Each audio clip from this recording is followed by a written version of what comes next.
একটা ছেলে বা একটা মেয়ে দিনরাত এক করে পড়াশোনা করলো, নিজের যোগ্যতা, মেধা আর দক্ষতা সবটুকু দিয়ে ইন্টারভিউ দিল, অথচ দিন শেষে জানতে পারলো চাকরিটা তার নয়, বরং এমন একজন পেল যার যোগ্যতা তার অর্ধেকও না, কিন্তু তার একটা শক্তিশালী রেফারেন্স বা মামা চাচা ছিল। নিজের পরিবারে, আত্মীয়দের মাঝে কিংবা সমাজে মেধা থাকার পরেও শুধু সঠিক লবিং না থাকায় যোগ্য মানুষের পিছিয়ে পড়ার এই দৃশ্যটা আমাদের সবার জন্যই এক নির্মম ও তিক্ত বাস্তবতা। যোগ্য মানুষকে বাদ দিয়ে যখন লবিং, রেফারেন্স বা স্বজনপ্রীতির মাধ্যমে অযোগ্য লোককে কোনো পদে বসানো হয়, তখন ইসলাম তাকে কিয়ামতের লক্ষণ বলে উল্লেখ করেছেন। একদিন রাসূল সাল্লাল্লাহু আলাইহি সাল্লামকে একজন জিজ্ঞেস করলেন, কিয়ামত কখন হবে? রাসূল সাল্লাল্লাহু আলাইহি সাল্লাম উত্তর দিলেন, যখন আমানত ধ্বংস হয়ে যাবে তখন কিয়ামতের অপেক্ষা করো। লোকটি আবার জিজ্ঞেস করলো, আমানত কিভাবে ধ্বংস হবে? রাসূল সাল্লাল্লাহু আলাইহি সাল্লাম বললেন, যখন কোনো দায়িত্ব বা পদ অযোগ্য লোকের হাতে তুলে দেওয়া হবে তখন তুমি কিয়ামতের অপেক্ষা করো। সহিহ বুখারী হাদিস নাম্বার 59। আজ আমাদের সমাজ ঠিক সেই ধ্বংসের পথেই হাঁটছে, যেখানে মেধার চেয়ে মামা চাচার জোর বেশি কথা বলে। এর ফলে আমাদের সমাজে চারটি গভীর বাস্তব চিত্র ফুটে উঠেছে। কষ্ট করে বছরের পর বছর যোগ্যতা অর্জন করার পর যখন একজন তরুণ তরুণীর চোখের সামনে এই অবিচার দেখে, তখন দেশের প্রচলিত সিস্টেম বা ব্যবস্থার উপর থেকে তার পুরো বিশ্বাসটাই উঠে যায়। নিজের যোগ্যতার উপর সন্দেহ তৈরি হয়। এই তীব্র হতাশা ও মেধার অবমূল্যায়ন একজন মানুষকে শুধু সামাজিকভাবেই না, ভেতর থেকে মানসিকভাবেও সম্পূর্ণ ধ্বংস করে দেয়।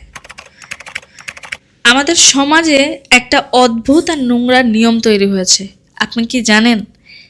তার চেয়ে বেশি গুরুত্বপূর্ণ হলো আপনি কাকে চেনেন।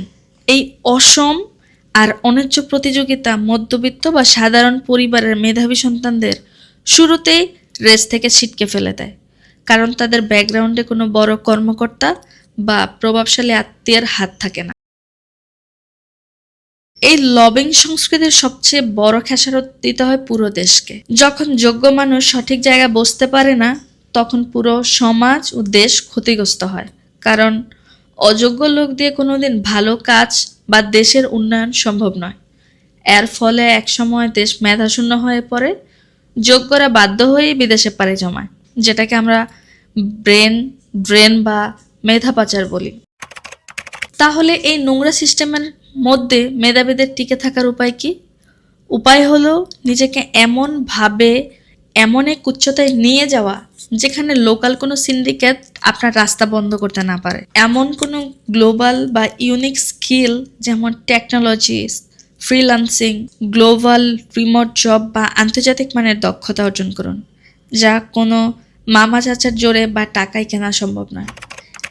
নিজেকে এতটাই যোগ্য করে তুলুন যেন এই ভাঙা সিস্টেমের বাইরে গিয়েও আপনি নিজের পথ নিজে তৈরি করে নিতে পারেন। মনে রাখবেন, গুগল, মাইক্রোসফটের মতো বড় প্রতিষ্ঠান বা ফ্রিল্যান্সিংয়ের বৈশ্বিক বাজারে কোনো মামা চাচার সুপারিশ চলে না, সেখানে শুধু মেধার মূল্যায়ন হয়। লবিং বা রেফারেন্সে সাময়িকভাবে কাউকে চেয়ার এনে দিতে পারে, কিন্তু মেধা ছাড়া আর সততা ছাড়া সেই চেয়ারের মর্যাদা কেউ ধরে রাখতে পারে না।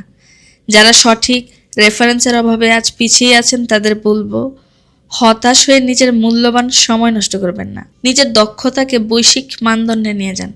সুযোগ আপনার দরজায় করা নাড়বেই।